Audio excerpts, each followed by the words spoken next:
You know, it's been a while.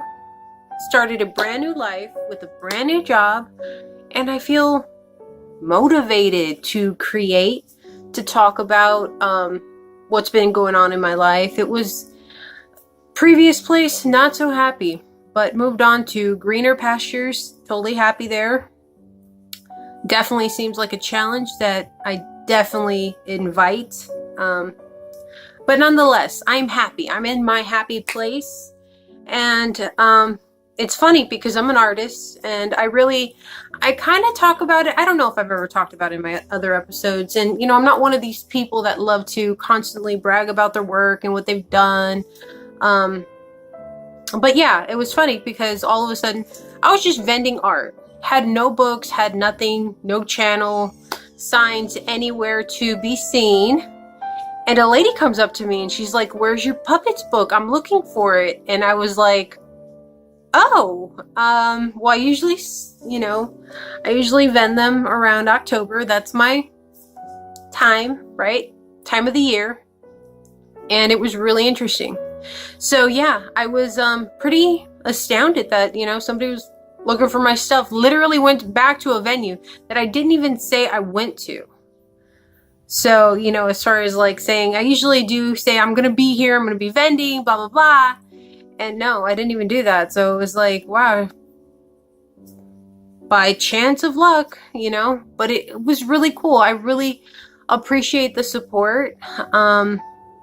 When you're not really feeling in your place, you're not motivated to want to make stuff, but this gave me that little extra bump.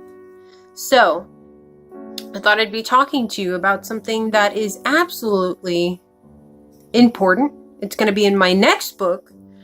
Well, where do I start? Where do I begin? How was I inspired to tell you this story, right? And it all just comes down to,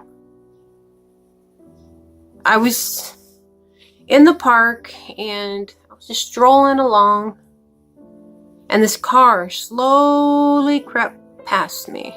And it was kind of weird because you always want to be aware of your surroundings. A lot of things happen, unfortunately, in the real world where you do have to be. You can only wear one earbud. Always watch your back. I always advise that, especially to the young ladies that watch my videos. Always, always, always, always be aware where you're at, who you're with, and what's behind you, or in front of you, or on the side. I just look around like a shark. Look everywhere, because yeah.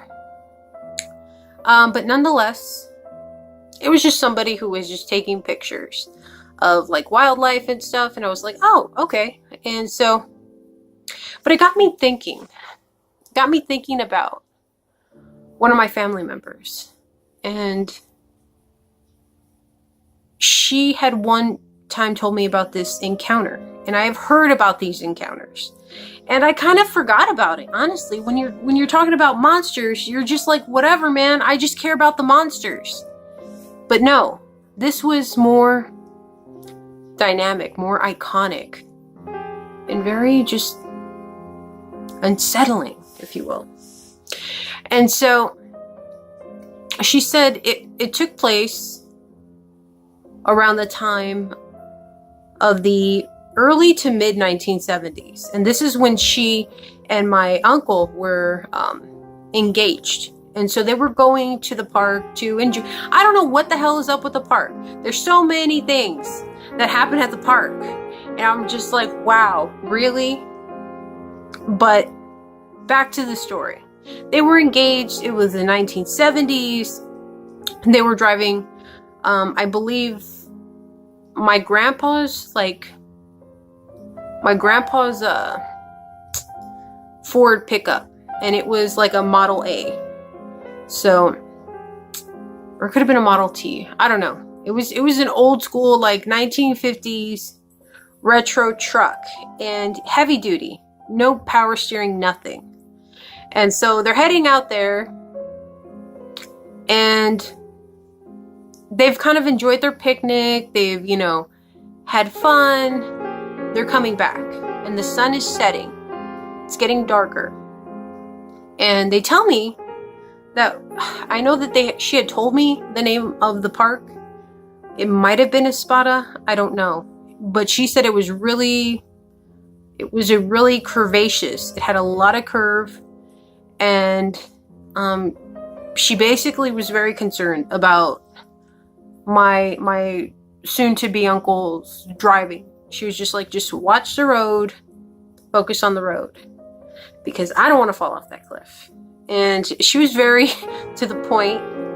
And so they're on their way. They're on their merry way to get out of that place. And she told me it took a good while to get up there because there were so many curves. And she's like me, you know, it's you want to be on guard about that. You don't want to wait till it's last minute and then, hey, we're by the cliff. No. And so she told me, she was like, I was really freaked out about it, but you know, he was they were going pretty slow. The way she controlled the conversation, they were going slow. And she's like, no, we're going slow. We're going through this.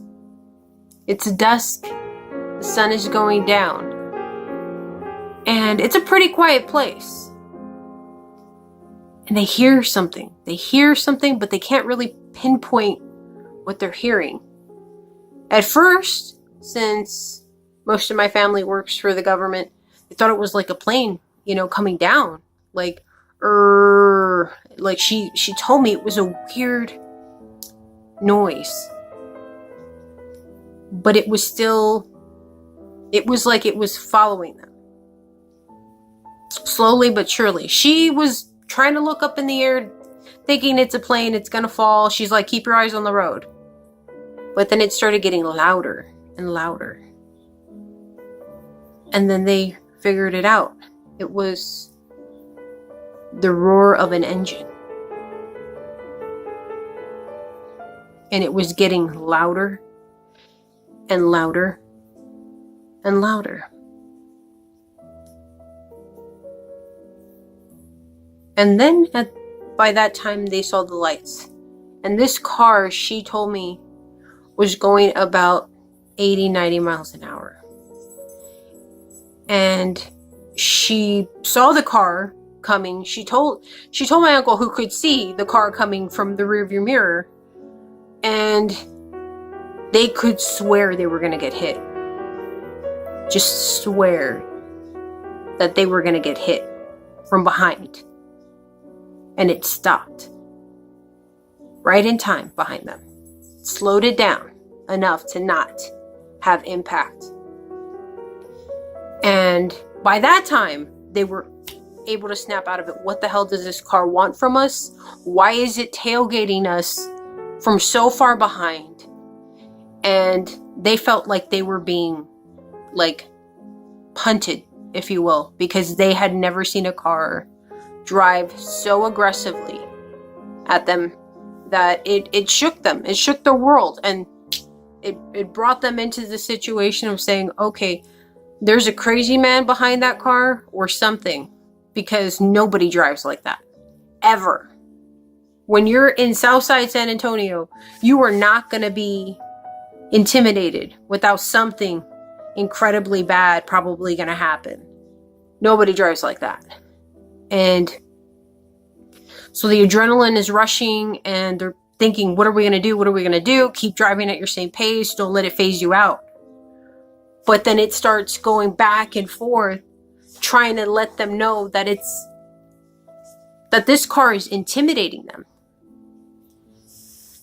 And it's trying to like imply that it wants to go to the side to knock them off the cliff.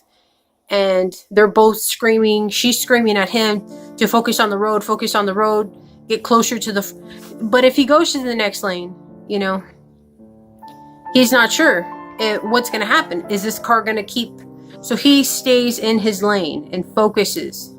This car is honking. This car is trying to go from side to side, trying to just get them out of their lane.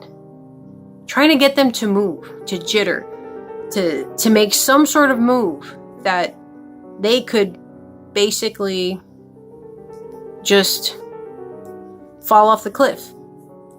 And so she's screaming. He's telling her, he's got it. Don't worry about it. And this car is just honking incessantly and just not stopping.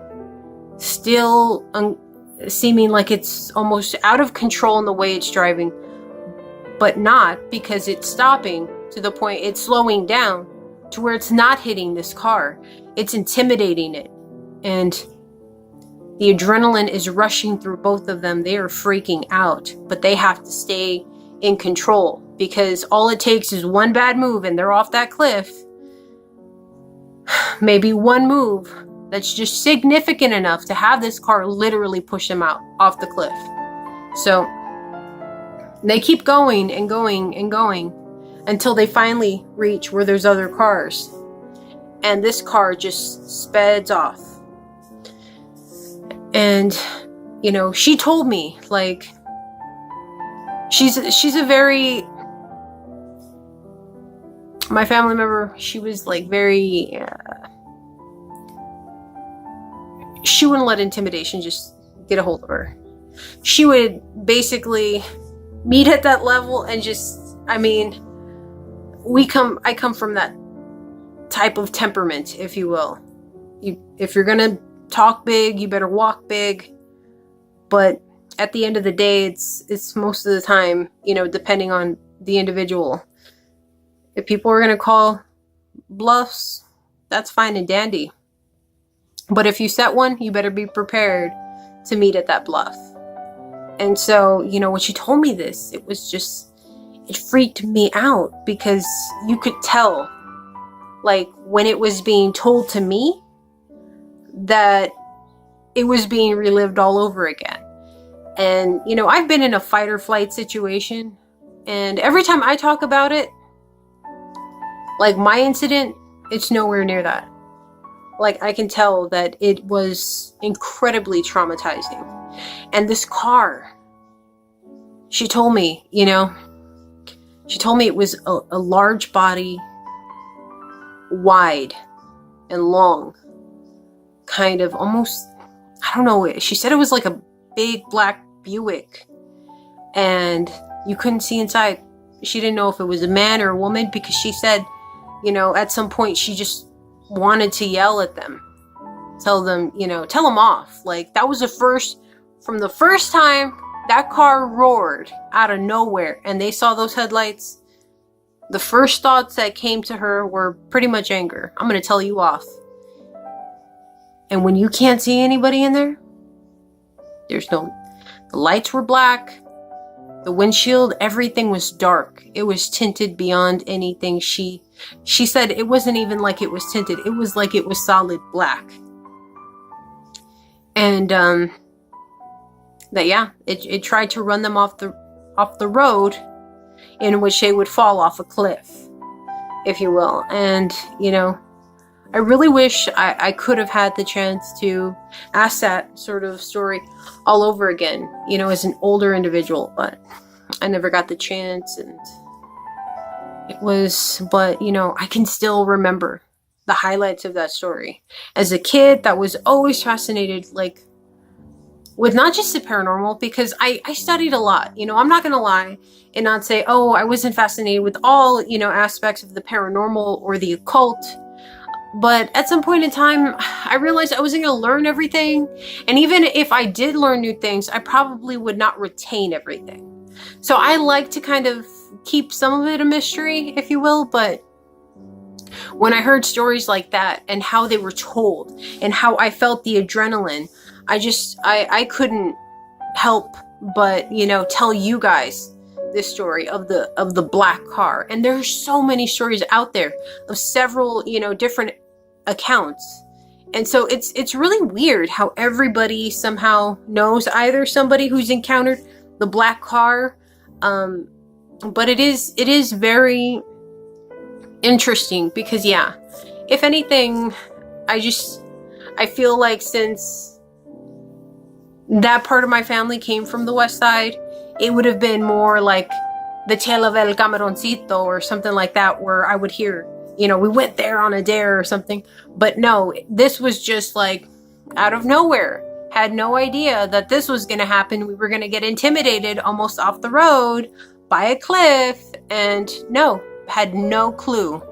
And but the black car, yeah, it tends to be, these sort of stories tend to be all over the United States, maybe even other countries. I don't even know. I didn't even do research because I was like, I'm going to tell you from the perspective and giving you some family based stories of my own.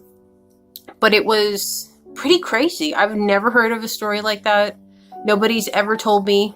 But if we're going into other stuff, you know, since we're talking about a spotted park, one of my co-workers had told me that it's super interesting. I tried to look it up online, but there was a place called Lover's Lane where people would go to kind of make out. And she had told me at the time there was also a dam where a lot of the teenagers would hang out. And she said, though, that sometimes they wouldn't always go out because of the fact that they would sometimes see, when people would go to make out in their cars, that a devil would be looking through the window, like a big giant demon, like with horns and everything. And that's why they didn't usually go out that late at night. And I was like, what? I've never heard of that. That is super creepy. And now a spotted park is like beautiful, and like there's trails and people go kayaking and fishing. But I was just like, whoa, that's pretty crazy. Like, but anyways, yeah, so I heard that about a spotted park. But I'm trying to still look up, you know, I really wish I could do an episode, but I don't have enough information. I try to ask her, like, did you see the devil there? And she's like, no. I would hear a lot from my friends, though, that when they would go out there to make out, smoke in the car, like, they would see this giant demon looking, like, through the window. She said it looked, you know, they would call it the devil, but I was just like, whatever, man. I don't know. Not my school. What else? So yeah.